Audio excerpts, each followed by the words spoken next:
اعوذ باللہ من الشیطان الرجیم بسم اللہ الرحمن الرحیم الحمد للہ وسلام علی عبادہ الذین اصطفیٰ السلام علی من اتبع الہدی۔ حاضرین محفل، پھر طاہرہ جعفر آپ کی خدمت میں حاضر ہے۔ محفل مرتضیٰ کی جانب سے جو یہ درخواست آئی ہے کہ یہ دوسرا سیکشن اب میں جاری کر رہی ہوں۔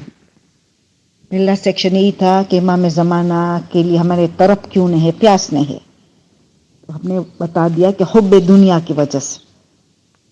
اور منتظمین نے محفل مرتضیٰ کے جو کلاس چل رہی ہے، ماہ رمضان کی کلاس 2020 کی 1441 ہجری کی، اس میں دوسرا سیکشن آج شروع کر رہی ہوں۔ تو آپ سب کو میں سلام پیش کر رہی ہوں، السلام علیکم ورحمۃ اللہ وبرکاتہ، اور آپ سے دعا گو ہوں، محتاج دعا ہوں۔ بسم اللہ الرحمن الرحیم، الذین جاہدوا فینا لنہدینہم سبلنا ان اللہ مع المحسنین۔ ہماری بات یہ ہو رہی تھی نا کہ حب دنیا کا خاتمہ کیسے کیا جائے، مگر اس سارے علاج کی طرف جانے سے پہلے ہم یہ غور و فکر کریں کہ یہ شب قدر جو ہے پورا قرآن کی سالگرہ ہے، پورا قرآن ان ٹوٹل رسول کے قلب میں نازل ہوا ہے۔ تو ایک جستجو ہونی چاہیے ہمارے میں کہ کیوں چھٹے امام نے یہ فرمایا، چلو سورہ دخان تو ہر روز 100 مرتبہ پڑھنے کا ہے، چلو ہر رات چاہے ہم جتنی مرتبہ پڑھ سکے، 1 2 5، مگر شب قدر کے لیے چھٹے امام نے کیا فرمایا؟ خدا کی قسم کھا کے، خدا کی قسم کھاتا ہوں، وہ ضرور بالضرور جنت میں جائے گا، وہ جنت کا حقدار بنے گا جو شب قدر میں سورہ روم اور سورہ عنکبوت کی تلاوت کرے گا۔ تو ہم غور کریں تو ہمیں یہ یقیناً سوچتے ہیں کہ یہ 2 سورہ کیوں؟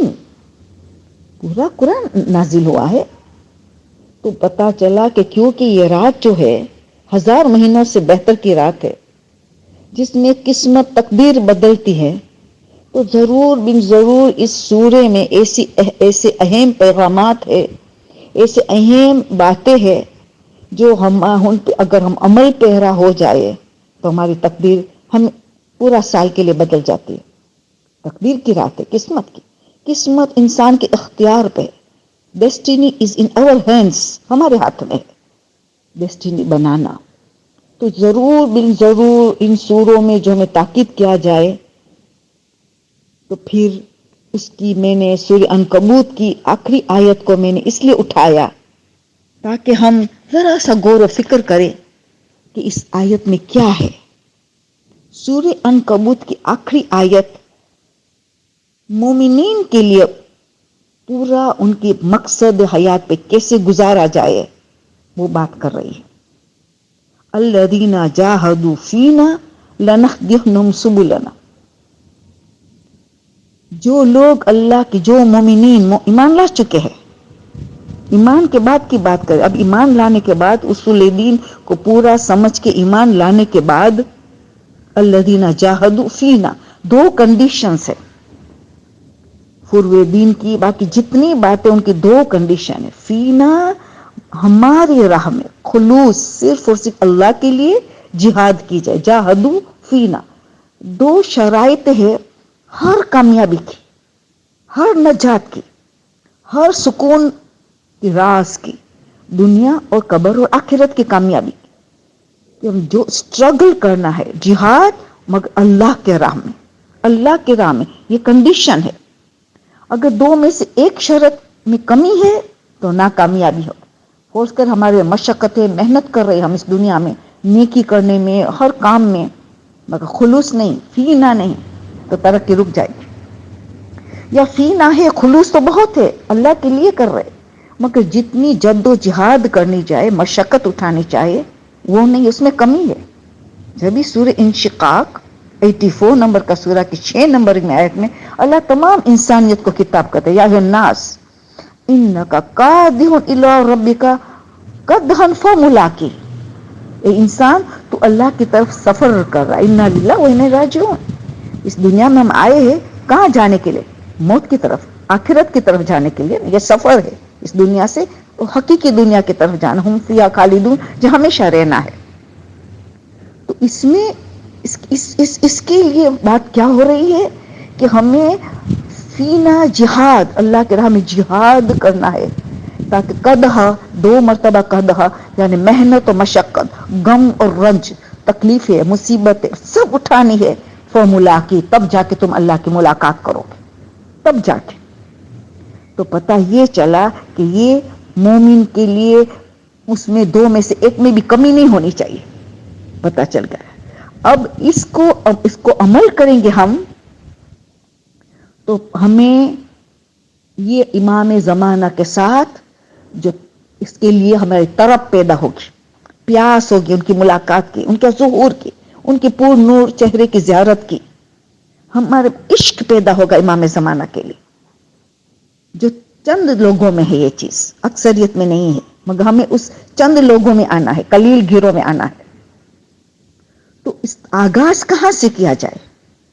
رسول کی مشہور و معروف حدیث ہے، الجہل اصل کل شر.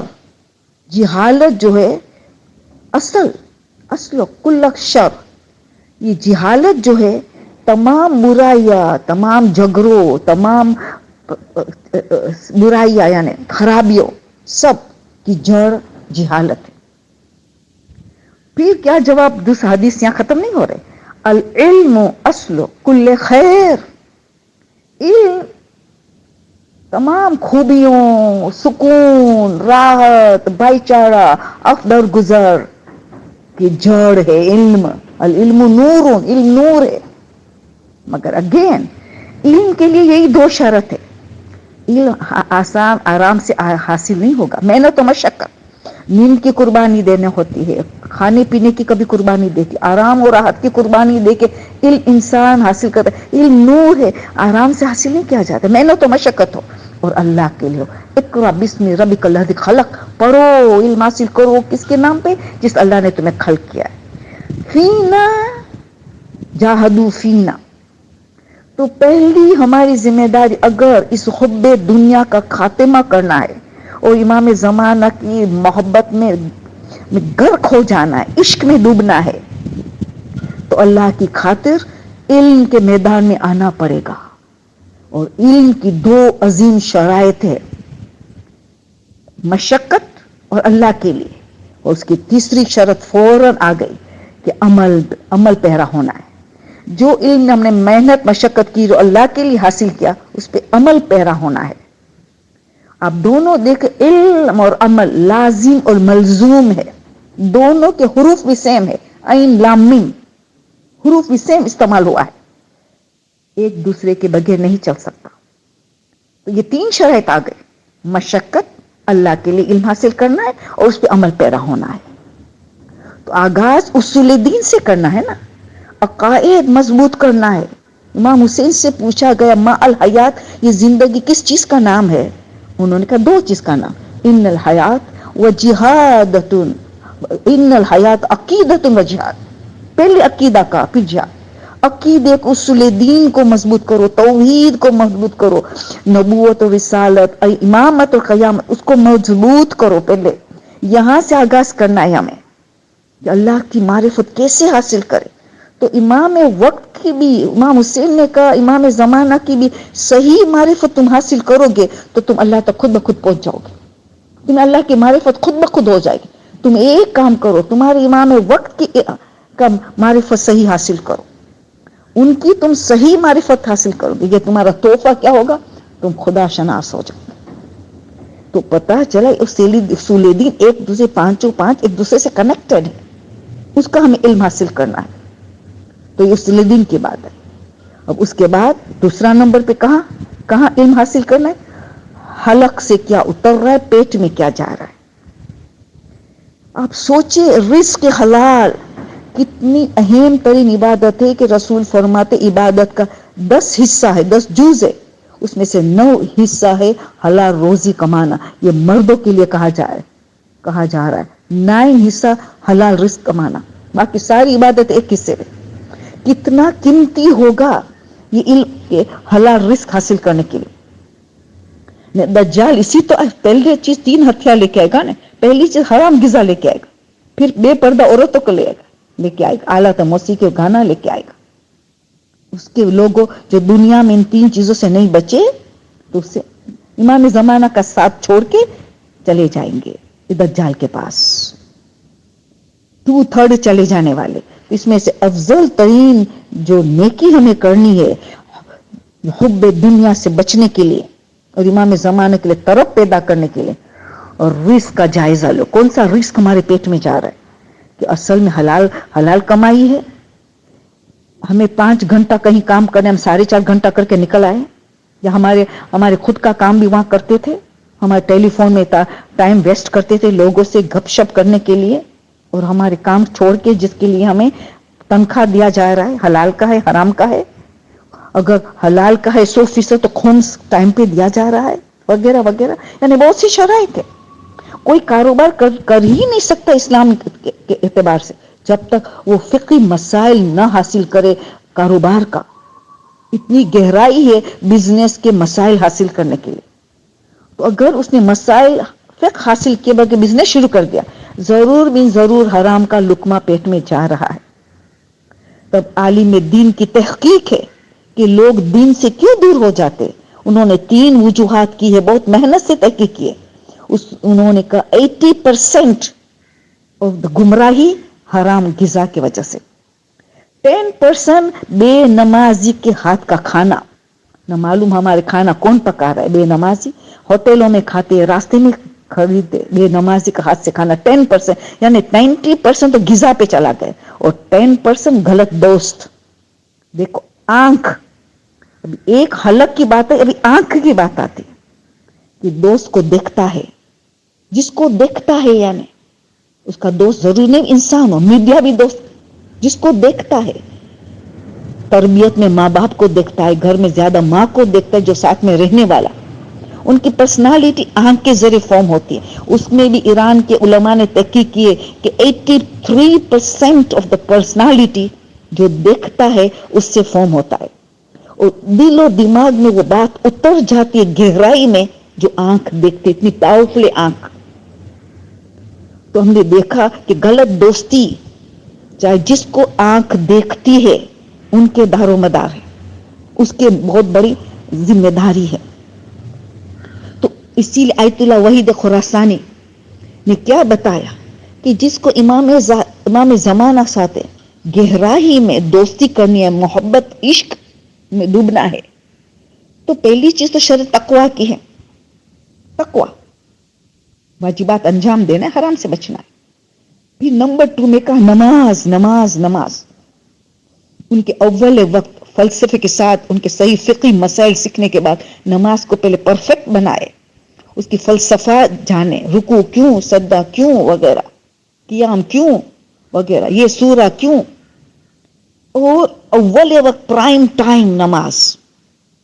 اور تیسری چیز کیا کہی، یہ انہوں نے کہا کہ آنکھوں کی کنٹرول، آنکھوں کی حفاظت کرو، آنکھوں کے گناہ سے اپنے آپ کو بچا. خصوصی انہوں نے کہا میں جوانوں کو کہتا ہوں تمہاری آنکھوں کی حفاظت کرو، نہ محرم کو نہ دیکھو، میڈیا میں غلط چیزیں نہ دیکھو، غلط ڈرامہ، غلط فلمیں، غلط چیزیں.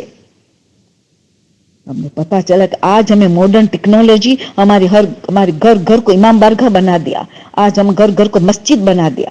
آج بھائی چارہ فیملی میں قائم ہو رہا ہے، ایک دوسرے کو ٹائم دیا جا رہا ہے. آج ماڈرن ٹیکنالوجی کتنی بڑی نعمت بن گئی.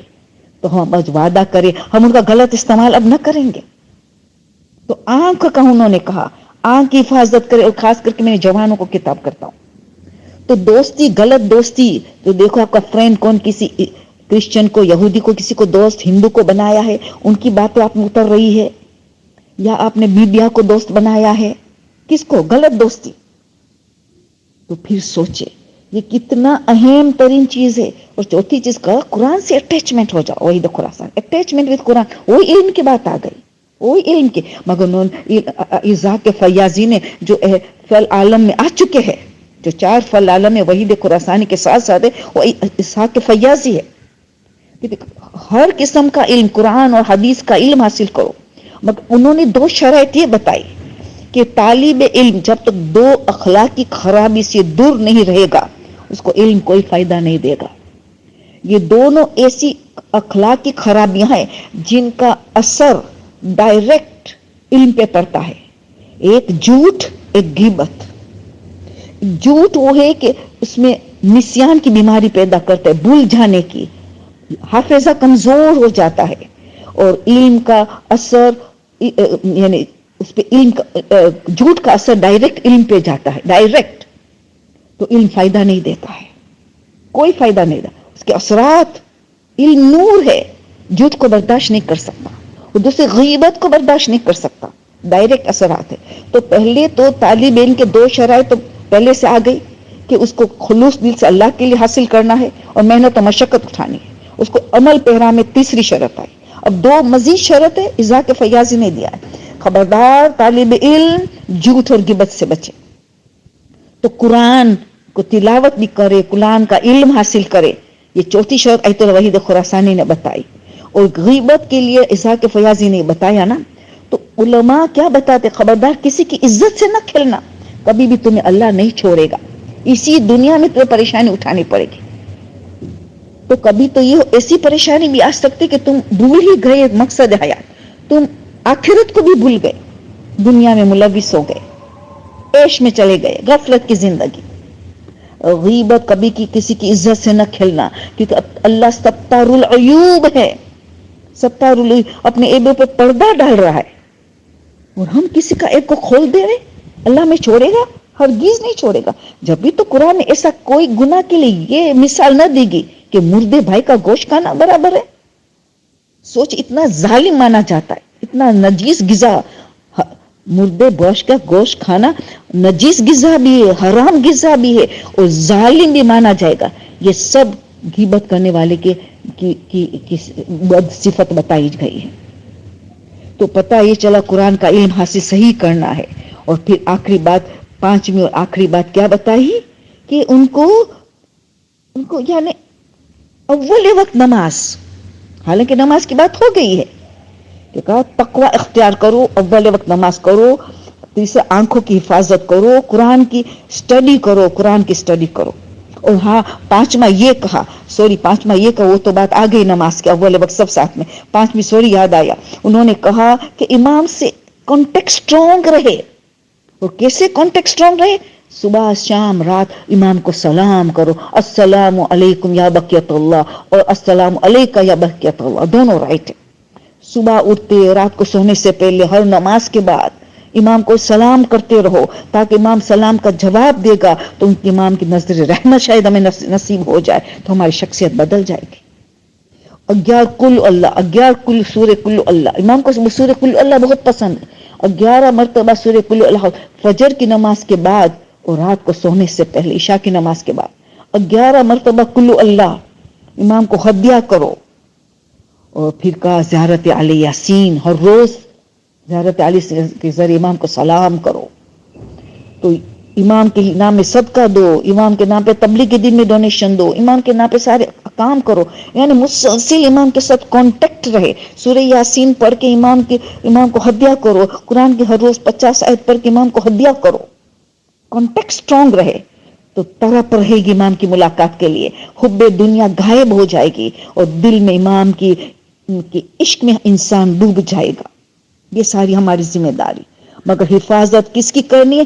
حلق کی اور پیٹ کی. حلق اور پیٹ یعنی ایک ہی چیز آ گئی, اور آنکھوں کی حفاظت کرنی ہے. اور پھر آگے جا کے ہم اور ایک بات دیکھیں, ہمیں سب کو پتا ہے کہ 313 تو پہلی آواز میں امام کے جائیں گے, اس کی بات تو ہو چکی ہے, تو ٹو ہائی. مگر اس کے بعد 10,000 کا گروہ جائے گا جس کو امام کا انتظار ہوگا. یہ 10,000 جو آئیں گے جس سے امام جہاد شروع کریں گے, یہ 10,000 سے امام بیعت لیں گے. یہ بیعت نامہ میں جو 25 باتیں بیان کی گئی جو امام علی نے یہ بیان کی تھی کوفہ کے منبر سے اور ان کو محفوظ کر دیا تھا. تو یہ 25 باتوں کا امام بیعت لیں گے ان 10,000 سے کہ میں جہاد شروع ہی نہیں کروں گا جب تک تم یہ 25 چیزوں کی تم سے وعدہ کرو کہ تم 25 چیزوں پہ عمل کرو گے یا بچو گے ہوتے بیعت نامہ. تو پھر آپ نے سوچے تو امام کہہ رہے میں جہاد شروع ہی نہیں کروں گا. امام زمانہ ان کو کہیں گے میں جہاد شروع نہیں کروں گا، یعنی اس 10,000 کے ساتھ امپورٹنٹ ہے سارے کاموں فوج کے ساتھ امام انجام دینے والے، سارے معجزہ سے کام نہیں ہونے والے، 10,000 سے کام. تو یہ 25 باتوں کا مختصر سا علماء کہتے 3 اہم ترین چیزیں ہیں. اس میں حقوق الناس آ گیا، غیبت جھوٹ سب میں حقوق الناس ہے.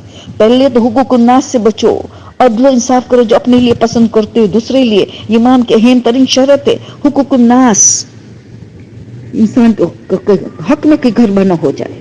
پھر دوسری چیز اہم اس کو غور و فکر کیا جائے 25 چیزوں میں تو شرم و حیا، بے شرمی و بے حیائی سے بچنا ہے اور شرم و حیا نافذ کرنا ہے.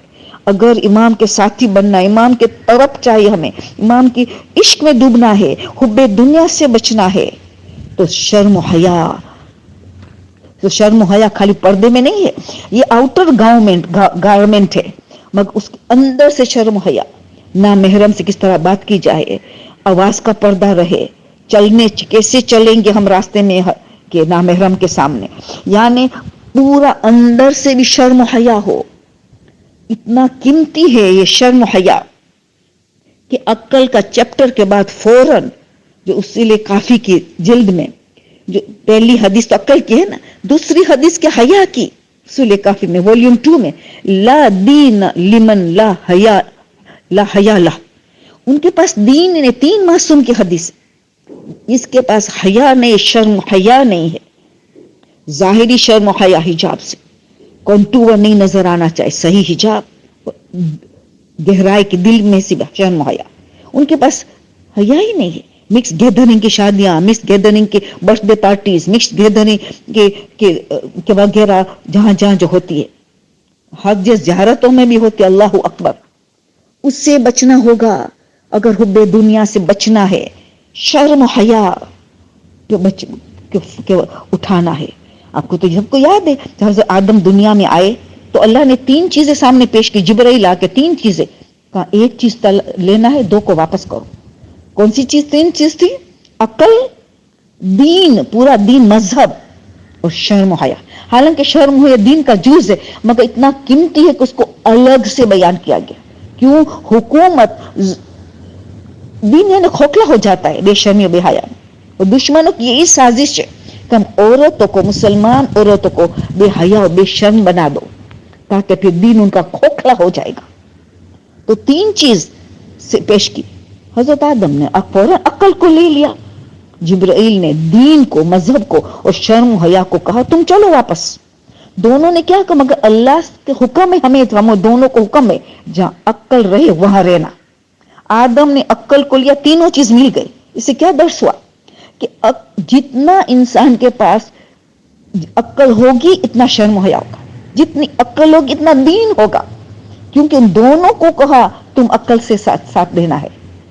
تو عقل کا دار و مدار شرم و حیا اور دین کے دار و مدار ہے. تو سوچئے کہ یہ حدیث کتنی قیمتی حدیث ہے کہ دین ہی نہیں. جس گھر میں بے حیا بے شرمی ہے سمجھ لو اس گھر میں دین ہی نہیں ہے، عظیم ترین شرط ہے. تو سوچے آپ. اور تیسری 3 چیز بتائی نا خاص، انہوں کا سادی زندگی. ہاں، خوشبو کثرت سے استعمال کرو. خوشبو میں اسراف تک اجازت ہے غیبت میں، اس غیبت کے دور میں. نماز میں خوشبو لگاؤ، خاص کر کے ماہ رمضان میں زیادہ خوشبو لگاؤ، کیوں؟ امام حسین کی سنت ہے، روزے کے عالم میں خوشبو زیادہ لگاتے تھے. مگر باقی سادی زندگی، سادہ مکان، سادہ لباس، سادی غذا، سادی سواری، سب سادگی. سادگی میں خلوص ہے، سادگی میں سکون ہے، سادگی میں لطف ہے زندگی کا. تو یہ چیزیں ہمیں سب اختیار کرنے کی ہے، یہ ہماری سب سے بڑی ذمہ داری ہے. اگر حب دنیا کو ختم کرنا ہے تو ہماری عظیم ترین ذمہ داری ہے. بس آخری میں آپ کو بس ایک بات بتانا چاہوں گی کہ دیکھو آیت اللہ مرشی نجفی جب امام زمانہ سے ملاقات ہوئی تو انہوں نے بہت سی باتیں بتائی کہ میرے سے رابطہ قائم کرنے کے، نماز شب کی تاکید کی، روزوں کی تاکید کی، مستحب روزے بھی، واجب روزے وغیرہ سب کچھ بہت سی باتیں بتائی. مگر آخر میں آیت اللہ مرشی نجفی نے امام زمانہ سے کہا کہ مجھے آپ میرے لیے اب دعا کریں. انہوں نے طلب کیا اب آپ میرے لیے کچھ دعا کریں. اب یہ امپورٹنٹ ہے کہ امام نے کیا دعا کی. امام نے آیت اللہ سید مرشی نجف کے لیے 4 دعا کی. اس سے ہمیں کیا سبق ملے گا کہ امام کو کیا سب سے زیادہ پسند ہے، تو وہی اتنی عظیم مرجع کے لیے دعا کریں گے جو چیز امام کو پسند ہوگی. تو امام نے ان کے لیے 4 کون سی دعا کی؟ بس یہ آخری میری آپ کی زحمت کو تمام. اے اللہ تجھے پیغمبر اور ان کی پاک و پاکیزہ آل کا واسطہ دیتے. کون سید؟ امام زمانہ. واسطہ دیتے اس سید کو دین کی خدمت کرنے کی توفیق عطا کر. پہلی دعا دین کی خدمت، یعنی امام کی مدد کیسے کریں گے ہم دین کی خدمت؟ تو اس میں پہلی اپنی اصلاح کریں گے، اپنی، پھر ہماری اولاد، ہماری فیملی، پھر معاشرے کی، قوم کی. یہ اہم ترین ذمہ داری ہے. اور آیت اللہ مرشی نجفی کو امام کی دعا اتنا فائدہ پہنچائی کہ سب سے بڑی لائبریری کن میں آج ہے تو انہوں نے قائم کی. یہ امام زمانہ کی دعا کا نتیجہ تھا. اتنی زبردست لائبریری آج ہر عالم اس لائبریری پہ ڈیپینڈ کر رہا ہے. تو پتا چل دین کی خدمت امام کو چاہیے. پھر خود کی اصلاح کرو. جب تک اپنی خود کی اصلاح نہیں کریں گے ہم تو دوسروں کی نہیں کر سکیں. مولا علی کی حدیث ہے من لم یصلح نفسہ لم یصلح غیرہ. خود کی اصلاح نہیں کریں گے تو دوسروں کی اصلاح نہیں کر سکیں گے. یہ اہم ترین ذمہ داری ہماری. پھر اولاد کی اصلاح تو ہی کریں گے. بچہ آنکھ سے دیکھتا ہے ماں کو. دوسری دعا اس سید کو واسطہ دیتے رسول اہل بیت کی. کیا واسطہ دیکھے کہ اس پروردگار اس سے عبادت میں لذت عطا کر، لطف عطا کر، شیرینی عطا کر. پتا چلا کہ عبادت میں جب شیرینی حاصل ہو جاتی ہے تب اس کا نتیجہ ملتا ہے اخلاق. اللہ کو ہماری عبادتیں نہیں چاہے، عبادت کا نتیجہ چاہے. نماز و روزہ، حج و زکات، عزاداری اور یہ سب کا نتیجہ کیا ہے؟ خوش اخلاق. تو جب عبادت میں لذت آئے گی، لطف آئے گا تو وہ عبادت جس میں کنسنٹریشن ہوتا ہے، خضوع قلب، خضوع خشوع، تب جا کے انسان میں خوش اخلاق پیدا ہوتا ہے. نتیجہ ہے، عبادتوں کا نتیجہ ہے. دوسری دعا یہ کی اور اتنا اثر ہوا سید مرشی کو. اس کے بعد اتنی لذت کہ ہر ساتھ رومال ساتھ میں رہتا تھا اور عبادت کے دوران مسلسل آنکھوں سے آنسو بہتے چلا جاتا تھے، آنسو نکلتے چلے جاتے تھے. رومال ساتھ میں رکھنا پڑتا تھا. یہ امام زمانے کی دعا کے بعد ان کو یہ تحفہ بھی ملا. اور پھر کہا، پھر تیسری دعا کیا کی؟ تیسری دعا کی کہ پروردگار اس سید کے لیے لوگوں کی محبت سید کی دلوں میں سید کی محبت لوگوں کی دلوں میں ڈالے. یعنی سید کی محبت لوگوں کی دلوں میں ڈال دے. یعنی لوگ کتنے قیمتی ہے کہ اگر ہماری محبت ان کے دلوں میں ہوگی تو کتنی کام آنے والی ہے دنیا اور آخرت میں. انسان جب مرتا ہے، بی بی فاطمہ نے کیا کہا تھا؟ یا علی میری مرنے کے بعد قرآن کی تلاوت کرنا میرے قبر کے پاس. کیوں؟ اس وقت انسان کو بہت ضروری ہوتی ہے زندہ کی محبت کی، زندہ کی ہدیے کی بہت ضرورت ہوتی ہے. پتا چلا انسان جب لوگوں سے محبت کرتا ہے تو پھر اس کا نتیجہ میں قبر اور قیامت میں کام آنے والی نیکی ہے. تو کہا کہ لوگوں کی دلوں میں اس سید کی محبت ڈال دے. تو پتا چلا کہ ہمارے جتنے لوگوں کی دلوں میں ہماری محبت ہوگی اتنی ہمیں کام آنے والے دنیا اور آخرت میں. اور چوتھی اور آخری چیز، اس کے ہر شیطان کے شر سے تو محفوظ رکھنا. اس سید کو ہر طرف سے شیطان کے شر سے اور بالخصوص ان کو حسد سے دور رکھنا. حسد کے لیے تمام شر ایک حسد کی. کیوں؟ کیونکہ علماء میں، ذاکرین میں ہر ایک قسم کا جو کام کرتے، مدرسہ کے ٹیچر سے ان میں ایک قسم کا اس میں حسد آنے کا زیادہ امکان ہے. تو امام نے خاص تمام شر کی بات کر کے حسد کو زور دیا، حسد نہ آنے پائے. ہر ایک کے لیے آگے، ہر کوئی کے لیے ترقی کے لیے دعا کرنی چاہے، کیونکہ حسد کرنے سے کیا ہے، ہمیں تو ایسا نہیں کہ ان کا چیز ہمیں مل جائیں گے. جو حسد کرتا ہے گویا اللہ سے جنگ کر رہا ہے. اسی لیے صحیفے سجادہ کی دعا 35 نمبر کی ضرور تلاوت کرے کہ انسان حسد سے بچ جائے. حسد کسی جنگ کرنا چاہے کہ کسی سے حسد نہ کرے، کیونکہ انسان کی ترقی میں رکاوٹ پیدا ہو جاتی ہے. تو امام نے یہ 4 دعائیں کی. بس ہم نے اس سے پتا چلا کہ ہمیں کیا کرنا چاہیے. بہت سی اور باتیں ہیں مگر اس 35-30 منٹ کے اتنا کافی ہے. ہم دعا کرتے خدایا واسطہ تمہیں امام زمانہ کا، واسطہ تجھے شہزادی فاطمہ زہرا علیہ السلام کا، ہمیں حب دنیا سے بچا، ہم ان سارے اعمال پہ عمل کرنے کی توفیق عطا کر کہ ہمیں ہمارے دل میں امام زمانہ کی طرف ہو، پیاس ہو، عشق ہو، کہ ہم سچے دل سے ان کے انتظار کرے. تڑپے جیسے 5 سال سے جوان بیٹا ماں سے الگ ہو گیا ہے، اب ماں کو ملنے والا ہے تو ماں کو جلد طرف ہے ملنے کی. اس طرح ہمیں امام زمانہ کے، ہمارے روحانی باپ کی ملنے کی، ان کی پور نور چہرے کی زیارت کرنے کی، ان کی مدد کرنے کی ہمیں یہ پیاس آ جائے. ہم دل سے ان کی انتظار کرے جو انتظار کرنے کا حق ہے، ہم دل سے استقبال کرے جو استقبال کرنے کا حق ہے. آمین ثم آمین. سبحان ربک رب العزت عما یصفون وسلام علی المرسلین والحمد للہ رب العالمین. اللهم صل على محمد وآل محمد وعجل فرجهم وأهلك عدوهم من الجن والإنس من الأولين والآخرين.